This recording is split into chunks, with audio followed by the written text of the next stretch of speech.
ಇಡೀ ರಾಜ್ಯದ ಕುತೂಹಲ ಕೆರಳಿಸಿದ್ದ ಬಾಗಲಕೋಟೆ ವಿಧಾನಸಭಾ ಕ್ಷೇತ್ರದ ಉಪಚುನಾವಣೆಯ ಫಲಿತಾಂಶ ಹೊರಬಿದ್ದಿದೆ. ನಿರೀಕ್ಷೆಯಂತೆ ಕಾಂಗ್ರೆಸ್ ಅಭ್ಯರ್ಥಿ ಉಮೇಶ್ ಮೇಟಿ ಭರ್ಜರಿ ಗೆಲುವು ಸಾಧಿಸುವ ಮೂಲಕ ಕ್ಷೇತ್ರದಲ್ಲಿ ಹಸ್ತದ ಪಾರುಪತ್ಯವನ್ನು ಮೆರೆದಿದ್ದಾರೆ. ಈ ಗೆಲುವಿನ ಬೆನ್ನಲ್ಲೇ ಹುನಗುಂದ್ ಮತಕ್ಷೇತ್ರದ ಜನಪ್ರಿಯ ಶಾಸಕರು ಹಾಗೂ ಕರ್ನಾಟಕ ವೀರಶೈವ ಲಿಂಗಾಯತ ಅಭಿವೃದ್ಧಿ ನಿಗಮದ ಅಧ್ಯಕ್ಷರಾದ ಸನ್ಮಾನ್ಯ ಶ್ರೀ ಡಾ. ವಿಜಯಾನಂದ ಎಸ್ ಕಾಶಪ್ಪನವರ್ ಮಾಧ್ಯಮಗಳ ಮುಂದೆ ಹರ್ಷ ವ್ಯಕ್ತಪಡಿಸಿದ್ದಾರೆ. ಬಾಗಲಕೋಟೆ ವಿಧಾನಸಭಾ ಉಪಚುನಾವಣೆಯ ಅಖಾಡದಲ್ಲಿ ಕೊನೆಗೂ ಕೈಮೇಲಾಗಿದೆ. ಮತ ಎಣಿಕೆಯ ಆರಂಭದಿಂದಲೂ ಮುನ್ನಡೆ ಕಾಯ್ದುಕೊಂಡಿದ್ದ ಕಾಂಗ್ರೆಸ್ ಅಭ್ಯರ್ಥಿ ಉಮೇಶ್ ಮೇಟಿ ಅವರು ಜಯಭೇರಿ ಬಾರಿಸಿದ್ದಾರೆ. ಅಭ್ಯರ್ಥಿಯ ಗೆಲುವು ಘೋಷಣೆಯಾಗುತ್ತಿದ್ದಂತೆ ಬಾಗಲಕೋಟೆಯಾದ್ಯಂತ ಕಾಂಗ್ರೆಸ್ ಕಾರ್ಯಕರ್ತರು ಪಟಾಕಿ ಸಿಡಿಸಿ ಭರ್ಜರಿ ಸಂಭ್ರಮ ಆಚರಿಸಿದರು. ಇದೇ ಸಂದರ್ಭದಲ್ಲಿ ಮಾಧ್ಯಮದವರೊಂದಿಗೆ ಮಾತನಾಡಿದ ಶಾಸಕ ವಿಜಯಾನಂದ ಕಾಶಪ್ಪನವರ್ ಈ ಗೆಲುವನ್ನು ಕ್ಷೇತ್ರದ ಜನತೆಗೆ ಅರ್ಪಿಸಿದರು. ಇದು ಸತ್ಯಕ್ಕೆ ಸಿಕ್ಕ ಜಯ. ಬಾಗಲಕೋಟೆಯ ಜನತೆ ಅಭಿವೃದ್ಧಿ ಮತ್ತು ಸರ್ಕಾರದ ಜನಪರ ಯೋಜನೆಗಳನ್ನು ಮೆಚ್ಚಿ ಉಮೇಶ ಮೇಟಿಯವರಿಗೆ ಆಶೀರ್ವದಿಸಿದ್ದಾರೆ. ನಮ್ಮ ನಾಯಕತ್ವ ಹಾಗೂ ಕಾರ್ಯಕರ್ತರ ಸಂಘಟಿತ ಹೋರಾಟಕ್ಕೆ ಸಿಕ್ಕ ಪ್ರತಿಫಲವಿದು ಎಂದು ಕಾಶಪ್ಪನವರ್ ಮಾಧ್ಯಮದವರ ಮುಂದೆ ಹೇಳಿದರು.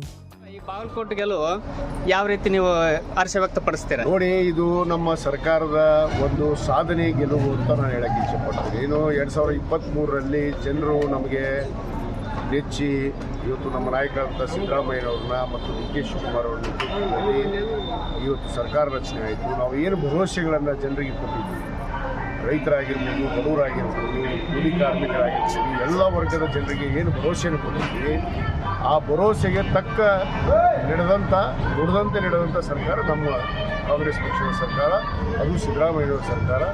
ಆ ಸರ್ಕಾರದ ಒಂದು ಸಾಧನೆ ಇವತ್ತು ಬಾಗಲಕೋಟೆ ಆಗಿರ್ಬೋದು, ದಾವಣಗೆರೆಯಲ್ಲಿ ಇವತ್ತು ಜನರು ಗೆಲುವನ್ನು ತಂದುಕೊಟ್ಟಿದ್ದಾರೆ. ನಿಮ್ಮ ಅಬ್ಬರ ಪ್ರಚಾರದೊಳಗೂ ಭಾಳ ವೋಟಿಂಗ್ ಇದಾಗೈತೆ ಅಂತೇಳಿ ಅಭಿಮಾನಿಗಳು ಹೇಳ್ತಾ ಇದ್ದಾರೆ. ಖಂಡಿತವಾಗಿ ಒಂದು ಪಕ್ಷದಲ್ಲಿ ನಾವು ಶಾಸಕರಾಗಿ ಒಬ್ಬ ಕಾರ್ಯಕರ್ತನಾಗಿ ನಾವು ಇದ್ದಿರೋದ್ರಿಂದ ಇವತ್ತು ನಾವು ಪಕ್ಷಕ್ಕಾಗಿ ದುಡಿಬೇಕಾಗುತ್ತೆ. ಆ ನಿಟ್ಟಿನಲ್ಲಿ ನಮ್ಮ ಸಮುದಾಯ ಒಳಗೊಂಡಂತೆ ಎಲ್ಲ ಅನ್ಯ ಸಮಾಜಗಳಿಗೂ ಕೂಡ ನಾವು ಅವರಿಗೆ ಮನವೊಲಿಸುವಂಥ ಕೆಲಸ, ಇವತ್ತು ಸರ್ಕಾರ ಏನು ಮಾಡಿದೆ ಅನ್ನೋದನ್ನು ತಿಳಿಸ್ಕೊಳ್ಳುವಂಥ ಕೆಲಸ ನಾವು ಮಾಡಿದ್ರ ಹಿನ್ನೆಲೆಯಲ್ಲಿ ಇವತ್ತು ಬಾಗಲಕೋಟೆ ಮತಕ್ಷೇತ್ರದಲ್ಲಿ ಅತ್ಯಂತ ಹೆಚ್ಚಿನ 22,000 ಮತಗಳ ಅಂತರದಿಂದ ಇವತ್ತು ಗೆಲುವನ್ನು ಸಾಧಿಸಿದೆ. ಯಾಕಂದರೆ 2023ರಲ್ಲಿ ಸನ್ಮಾನ್ಯ ಎಚ್ ವೈ ಮೇಟಿಯವರು ಕೇವಲ 5,500 ಮತಗಳ ಅಂತರದಿಂದ ಗೆದ್ದಿದ್ದರು. ಇವತ್ತು 22,000 ಮತಗಳ ಅಂತರದಿಂದ ಗೆಲ್ಲುವಂಥ ಕಾಣುವಂಥ ವಿಷಯ ಇವತ್ತೇನೋ ಹಲವಾರು ನಾಯಕರು ಪಕ್ಷದಿಂದ ಉಚ್ಚಾಟದಾದಂಥ ಅನೇಕ ನಾಯಕರು ಮತ್ತು ಅವರ ನಾಯಕರು ತಪ್ಪ ಮಾತಿನಲ್ಲಿ ನುಡಿಯಲ್ಲಿ ನಡೆಯಲ್ಲಿ ಸರಿಯಾಗಿರಬೇಕು ಅನ್ನೋದಕ್ಕೆ ಇವತ್ತು ಭಾರತೀಯ ಜನತಾ ಪಕ್ಷದವರು ಭಾಳಷ್ಟು ಕಲಿಬೇಕಾಗಿದೆ.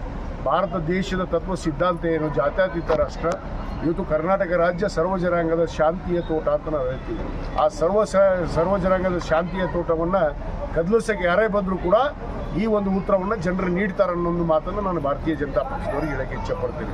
ಕೇವಲ ಧರ್ಮದ ಆಧಾರದ ಮೇಲೆ, ಒಂದು ಸಮುದಾಯದ ಆಧಾರದ ಮೇಲೆ ಇವತ್ತೇನು ಅನೇಕ ಉಚ್ಚಾಟಿತ ನಾಯಕರನ್ನು ಕರ್ಕೊಂಡು ಬಂದು, ಅದು ಬಾಗಲಕೋಟೆ ಜಿಲ್ಲೆಯಲ್ಲಿ ಇವ್ರ ಪ್ರಭಾವ ಬೀರಿ ಸೋಲಿನ ಭೀತಿಯಿಂದ ಇವತ್ತು ಏನು ನಡೆಸಿದ್ರು ಆ ಚುನಾವಣೆ, ಇವತ್ತು ಜನರು ಅದಕ್ಕೆ ತಕ್ಕ ಉತ್ತರವನ್ನು ನೀಡಿದ್ದಾರೆ. ಇವತ್ತು ನಮ್ಮ ಗೆಲುವನ್ನು ತಂದುಕೊಟ್ಟಂಥ ಬಾಗಲಕೋಟೆ ಮತಕ್ಷೇತ್ರದ ಸಮಸ್ತ ಎಲ್ಲ ಸಮುದಾಯದ ಮುಖಂಡರಿಗೆ, ಜನರಿಗೆ, ತಾಯಂದರಿಗೆ, ಯುವಕರಿಗೆ ವಿಶೇಷವಾದ ಕೃತಜ್ಞತೆಗಳನ್ನು, ಧನ್ಯವಾದಗಳನ್ನು ನಾನು ಅರ್ಪಿಸಕ್ಕೆ ಬಯಸ್ತೇನೆ. ಯತ್ನಾಳ್ ಬಂದಾಗಿದ್ದು ಬಿಜೆಪಿಗೆ ಹೊಡೆತ ಬಿತ್ತು ಅಂತ ಹೇಳ್ತಾ ಇದ್ದಾರೆ. ಇದಕ್ಕೆ ಏನು ಹೇಳ್ತೀರಿ ಸರ್? ಅವ್ರಿಗೆ ಅರ್ಥ ಆಗ್ತಾ ಇಲ್ಲ ಯಾವ ಕಾರಣಕ್ಕೆ ಅವ್ನು ಉಚ್ಚಾಟನೆ ಮಾಡಿದಾರ. ಆ ಉಚ್ಚಾಟನೆ ಮಾಡಿದಂಥದ್ದನ್ನು ಅವ್ರ ಪಕ್ಷದವ್ರು ಸಮರ್ಥನೆ ಮಾಡ್ಕೋಬೇಕಾಗತ್ತೆ. ಅವ್ರ ನಾಯಕರಿಲ್ವಾ? 3 ಜನ ಏನು ಮಾಜಿ ಮುಖ್ಯಮಂತ್ರಿಗಳು ಬಂದು ಹೋದರು. ಏನು ಯಡಿಯೂರಪ್ಪನವ್ರು ಬಂದರು, ಬೊಮ್ಮಾಯಿ ಬಂದರು, ಕುಮಾರಸ್ವಾಮಿ ಬಂದ. ಕುಮಾರಸ್ವಾಮಿ ಅಂತೂ JDS ಇಲ್ಲಿ ಪಕ್ಷದೇ ಇಲ್ಲ ನಮ್ಮ ಜಿಲ್ಲೆಯಲ್ಲಿ. ಎಲ್ಲ ಬಂದರೂ ಕೂಡ ಏನಾಯಿತು ಅನ್ನೋದು ಇವತ್ತು ಜನರ ನಿರ್ಧಾರವೇ ಅಂತಿಮ ನಿರ್ಧಾರ.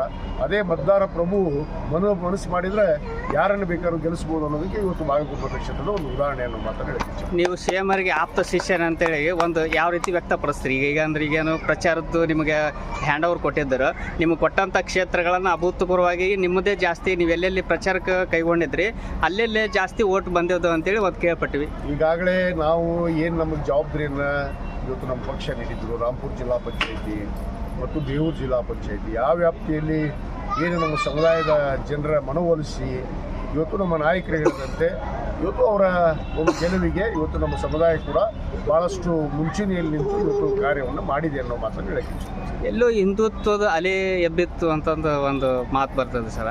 ನೋಡಿ, ಅದೇ ಹೇಳ್ತಾ ಇರೋದು, ಈ ಸಮುದಾಯ ಆಧಾರವಾಗಿ ಧರ್ಮ ಆಧಾರವಾಗಿ ನಾವು ಮಾಡೋಕ್ಕಾಗಲ್ಲ. ಇದು ಭಾರತ ದೇಶ, ಸರ್ವ ಜನಾಂಗದ ಶಾಂತಿಯ ತೋಟ, ಜಾತ್ಯತೀತ ತಳಹಾದಿ ಮೇಲೆ ಇರುವಂಥ ದೇಶ. ಎಲ್ಲ ಜಾತಿ ಜನಾಂಗದವರು ಇಲ್ಲಿದ್ದಾರೆ. ಎಲ್ಲರನ್ನು ಕರ್ಕೊಂಡು ಹೋಗುವಂಥ ಪಕ್ಷ ಅದು ಕಾಂಗ್ರೆಸ್ ಪಕ್ಷ ಒಂದೇ. ಆ ನಿಟ್ಟಿನಲ್ಲಿ ಇವತ್ತು ಜನರು ಕಾಂಗ್ರೆಸ್ ಪಕ್ಷ ಇದ್ದರೆ ಇವತ್ತು ಸುಬದ್ಧವಾದ ಆಡಳಿತ, ಎಲ್ಲರಿಗೂ ಕೂಡ ಸರ್ವಾಂಗೀಣ ಅಭಿವೃದ್ಧಿ ಮಾಡೋದಕ್ಕೆ ಸಾಧ್ಯ ಅನ್ನೋದನ್ನು ಅರ್ಥ ಮಾಡಿಕೊಂಡು ಇವತ್ತು ಗೆಲುವನ್ನು ಕೊಟ್ಟಿದ್ದಾರೆ ಅನ್ನೋ ಮಾತನ್ನು ಇಚ್ಛೆಪಡ್ತೀನಿ. ಈಗ ತಂದೆಯವ್ರಕಿನ ಮಗ ಜಾಸ್ತಿ ವೋಟಿಂಗ್ ತೊಗೊಂಡ್ರ ಅಂತ ಹೇಳ್ತಿದ್ದಾರೆ. ಅದಕ್ಕೆ ಸರ್ ಅದೇ ಇವತ್ತು 2023 ಕೇವಲ 5,500 ಮತಗಳನ್ನು ತೊಗೊಂಡಿದ್ವಿ. ಅಂದರೆ ನಾವು ಅವತ್ತು ಭರವಸೆ ಕೊಟ್ಟಿದ್ವಿ. ಭರವಸೆಗಳನ್ನು ಈಡೇರಿಸಿದ ನಂತರ 3 ವರ್ಷ ಆಗಿತ್ತು ನಮ್ಮ ಸರ್ಕಾರ. ಇವತ್ತು ಅವರ ನಿಧನದಿಂದ ಇವತ್ತು ಅಕಾಲಿಕವಾಗಿ ಒಂದು ಉಪಚುನಾವಣೆ ಬಂದಿರೋದ್ರಲ್ಲಿ ಜನರು ಇವತ್ತು ಆ 3 ವರ್ಷದ ಸಾಧನೆಯನ್ನು ಹಿಡ್ಕೊಂಡು ಇವತ್ತು ಕೃತಜ್ಞತೆಗಳನ್ನು ಸರ್ಕಾರಕ್ಕೆ ಸಲ್ಲಿಸಿದ್ದಾರೆ. ನಮ್ಮ ಮಾನ್ಯ ಮುಖ್ಯಮಂತ್ರಿಗಳಿಗೆ ಇವತ್ತು ಒಂದು ಶಕ್ತಿಯನ್ನು ತುಂಬಿದ್ದಾರೆ ಅನ್ನೋ ಮಾತನ್ನು ಹೇಳಕ್ಕೆ ಇಚ್ಛೆಪಡ್ತೀನಿ. ಮೇಟಿ ಸರ್ಗೆ ಏನು ಹೇಳಕ್ಕೆ ಇಷ್ಟಪಡ್ತೀರಿ ಸರ್? ಉಮೇಶ್ ಮೇಟಿ ಅವರಿಗೆ ಯುವಕ, ಇನ್ನೂ ಚಿಕ್ಕವನು, ಪ್ರಥಮ ಬಾರಿಗೆ ಶಾಸಕರಾಗಿದ್ದಾರೆ. ನಾವೆಲ್ಲ ಇದ್ದೀವಿ ಅವ್ರ ಜೊತೆಗೆ. ಖಂಡಿತವಾಗಿ ಅವರಿಗೆ ಏನೇ ಸಲಹೆ ಸಹಕಾರ ಮಾಡಬೇಕಂದ್ರೆ ನಾವು ಇದ್ದೇ ಇರ್ತೀವಿ. ಅವರು ಒಳ್ಳೆಯ ರೀತಿಯಲ್ಲಿ ಕೆಲಸವನ್ನು ಮಾಡಿ ಅವರ ತಂದೆಯವರ ಹೆಸರನ್ನು ಉಳಿಸುವಂಥ ಕೆಲಸ, ಅವರ ತಂದೆಯವರ ಅಪೂರ್ಣವಾದಂಥ ಕೆಲಸವನ್ನು ಪೂರ್ಣಗೊಳಿಸೋದಕ್ಕೆ ಅವರು ಸಹಕಾರಗೊಳಿಸಲಿ. ಅವ್ರ ಜೊತೆಗೆ ನಾವು ಕೂಡ ಬೆಂಬಲವಾಗಿ ನಿಲ್ತೀವಿ ಅನ್ನೋ ಮಾತನ್ನು ಹೇಳ್ತೀವಿ. ಈ ಗೆಲುವು ಮೇಟಿಯವ್ರ ಗೆಲುವು ಅಲ್ಲ, ಕಾಶಪ್ಪವ್ರ ಗೆಲುವು ಅಂತ ಹೇಳ್ತಾ ಇದ್ದಾರೆ. ಹೇಳ್ತಾರೆ ಹಾಗೆ, ಎಲ್ಲರೂ ಗೆಲುವು ಎಲ್ಲರೂ ಗೆಲುವು. ಅದು ಆದರೆ ನಮ್ಮ ಪಕ್ಷದ ಗೆಲುವು ಅನ್ನೋ ಮಾತನ್ನು ನಾನು